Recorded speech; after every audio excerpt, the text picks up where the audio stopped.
प्रश्न 9।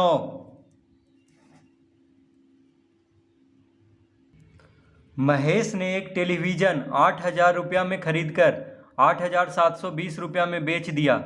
सुरेश ने 6,000 रुपया में दूसरा टेलीविज़न खरीदकर 6,600 रुपया में बेच दिया।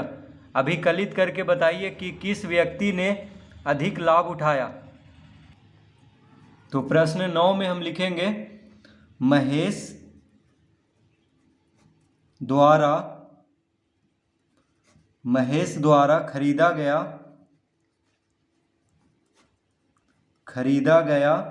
टेलीविज़न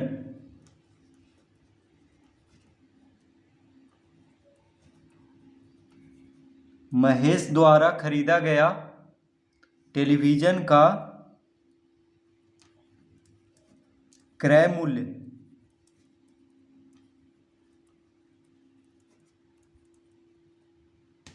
बराबर कितना है? 8,000 रुपया।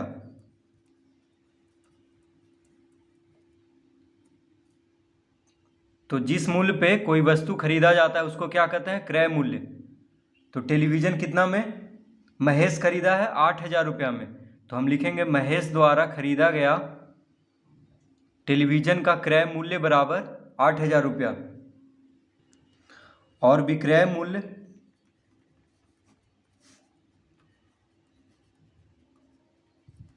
विक्रय मूल्य बराबर 8,720 रुपया। तो महेश द्वारा खरीदा गया टेलीविज़न का क्रय मूल्य है 8,000 रुपया और विक्रय मूल्य बराबर कितना है? 8,720 रुपया। तो जिस मूल्य पे कोई वस्तु बेची जाती है उसको क्या कहते हैं? विक्रय मूल्य। तो महेश ने एक टेलीविज़न 8,000 रुपया में खरीद कर 8,720 रुपया में बेच दिया। ठीक है, तो बेचने का मूल्य को क्या कहते हैं? विक्रय मूल्य। तो विक्रय मूल्य बराबर है 8,720 रुपया और क्रय मूल्य है 8,000 रुपया। तो यहाँ पे कम में खरीदा है और ज़्यादा में बेच रहा है। देखिए क्रय मूल्य कम है विक्रय मूल्य से, तो उसको लाभ हो रहा है, महेश को लाभ हो रहा है। कितना लाभ हो रहा है? 720 रुपया ज़्यादा लाभ हो रहा है उसको। देखिए 720 रुपया ज़्यादा में बेचा है, 8,000 में खरीदा था और 8,720 रुपया में बेच रहा है। तो हम लिखेंगे लाभ बराबर, तो जब विक्रय मूल्य यानी बेचने का मूल्य खरीदने का मूल्य से ज़्यादा हो तो क्या होता है? लाभ होता है। देखिए विक्रय मूल्य क्रय मूल्य से ज़्यादा है तो लाभ होता है। तो लाभ बराबर होता है विक्रय मूल्य माइनस क्रय मूल्य। लाभ बराबर क्या होता है? विक्रय मूल्य माइनस क्रय मूल्य। तो विक्रय मूल्य कितना है? 8,720 रुपया।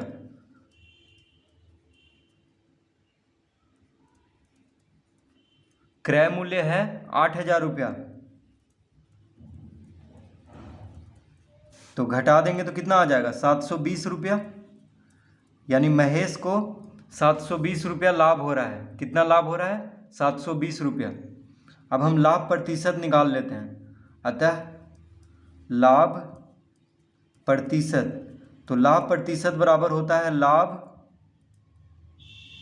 बटा क्रय मूल्य। लाभ बटा क्रय मूल्य गुना 100। लाभ प्रतिशत बराबर क्या होता है? लाभ बटा क्रय मूल्य गुना 100। ठीक है, तो लाभ निकल गया 720 रुपया। देखिए लाभ कितना निकला है? 720 रुपया। तो लाभ प्रतिशत बराबर लाभ बटा क्रय मूल्य गुना 100। तो लाभ है 720, क्रय मूल्य कितना है? टेलीविज़न का क्रय मूल्य है 8,000 रुपया। तो हम यहाँ पे क्रय मूल्य की जगह पे 8,000 लिख लेंगे गुना 100, इस तरह लिख लेंगे। तो लाभ बटा क्रय मूल्य गुना 100, लाभ प्रतिशत बराबर होता है लाभ बटा क्रय मूल्य गुना 100। 1 शून्य से 1 शून्य, 1 शून्य से 1 शून्य, 1 शून्य से 1 शून्य। ठीक है, देखिए 3 शून्य से 3 शून्य कट गया है। अब 8 से 72 को भाग देंगे तो 8 नंबर 72। देखिए 8 से 72 को काटेंगे तो कितना आएगा? 9। यानी लाभ प्रतिशत बराबर कितना आ गया? 9%। तो महेश ने 9% लाभ कमाया है। टेलीविज़न को बेचने में कितना प्रतिशत लाभ कमाया है? 9%। अब हम सुरेश लिखेंगे यहाँ पे, सुरेश द्वारा, तो लिखेंगे अब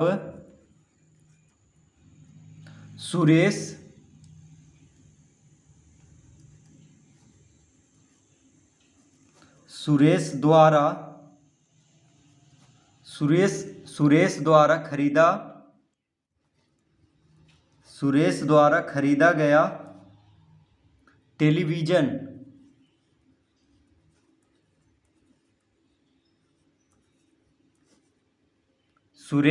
खरीदा गया टेलीविज़न का क्रय मूल्य,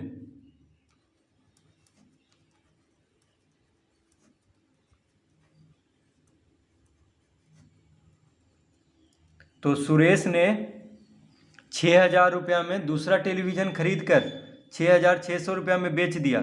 तो देखिए सुरेश जो है दूसरा टेलीविज़न 6,000 रुपया में खरीदा है, तो क्रय मूल्य कितना हो जाएगा? 6,000 रुपया।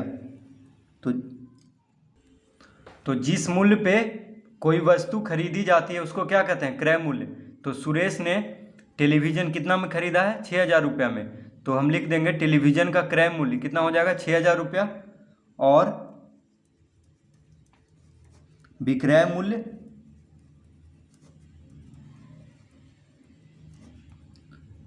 तो टेलीविज़न का विक्रय मूल्य कितना होगा? सुरेश ने कितना में टेलीविज़न को बेचा है? तो 6,600 रुपया में। कितना में? 6,600 रुपया में। ठीक है, तो जिस मूल्य पे कोई वस्तु बेची जाती है उसको क्या कहते हैं? विक्रय मूल्य। तो सुरेश ने 6,600 रुपया में टेलीविज़न को बेच दिया। ठीक है, तो खरीदा था कितना में? 6,000 रुपया में, और बेचा है 6,600 रुपया में। तो लाभ हो रहा है। देखिए ज़्यादा में बेच रहा है, कम में खरीदा था। ठीक है, तो उसको लाभ हो रहा है क्योंकि कम में खरीद कर ज़्यादा में बेच रहा है। तो विक्रय मूल्य जब ज़्यादा हो क्रय मूल्य से तो क्या होता है? लाभ होता है। तो हम लिखेंगे अतः लाभ बराबर होता है विक्रय मूल्य माइनस क्रय मूल्य। लाभ बराबर क्या होता है? विक्रय मूल्य माइनस क्रय मूल्य। तो विक्रय मूल्य कितना है? 6,600 रुपया, और क्रय मूल्य कितना है? 6,000 रुपया। तो विक्रय मूल्य है 6,600 और क्रय मूल्य है 6,000 रुपया। तो कितना लाभ हुआ? 600। तो विक्रय मूल्य में से क्रय मूल्य को घटा देंगे तो कितना आ गया? 600 रुपया। यानी लाभ कितना हो गया? 600 रुपया। सुरेश को टेलीविज़न बेचने में, यानी खरीद कर बेचने में टेलीविज़न को लाभ कितना हुआ है? सुरेश को 600 रुपया। ठीक है, तो अब हम लाभ प्रतिशत निकाल देंगे। अतः लाभ प्रतिशत बराबर क्या होता है? लाभ बटा क्रय मूल्य। लाभ बटा क्रय मूल्य गुना 100। तो लाभ प्रतिशत का सूत्र होता है लाभ बटा क्रय मूल्य गुना 100। तो लाभ कितना है? 600। क्रय मूल्य 6,000 रुपया। देखिए क्रय मूल्य कितना है सुरेश का? सुरेश द्वारा खरीदा गया टेलीविज़न का क्रय मूल्य है 6,000 रुपया। तो हम लाभ बटा क्रय मूल्य के जगह पे 6,000 लिखेंगे। क्रय मूल्य की जगह पे क्या लिखेंगे? 6,000 गुना 100। प्रतिशत में बदलना है इसलिए गुना 100 करेंगे। 1 2 3 1 2 3। देखिए 3 शून्य से 3 शून्य को हम काट दिए हैं। ठीक है, 60 बच गया, यहाँ पे 6 बचा तो 10 से काट देंगे। 10 छक 60 होता है। कितना होता है? 10 छक 60। यानी लाभ प्रतिशत बराबर कितना आ गया? 10%। कितना आ गया? 10%।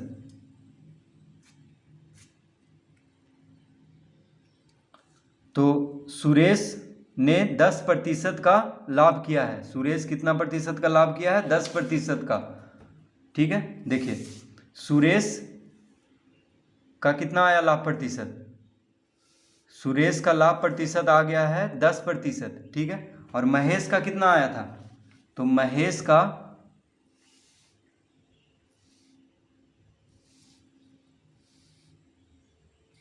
आया था 9%। तो किसका ज़्यादा है? सुरेश का ज़्यादा है, क्योंकि महेश का 9% लाभ आया है और सुरेश का 10%। तो किसका ज़्यादा हुआ? सुरेश का ज़्यादा हुआ। तो लिखेंगे अतः सुरेश, अतः दूसरे व्यक्ति, सुरेश दूसरा व्यक्ति है। ठीक है, पहला व्यक्ति कौन है? महेश है। तो दूसरे व्यक्ति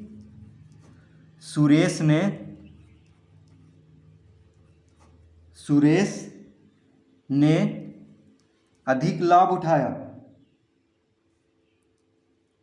अधिक लाभ उठाया।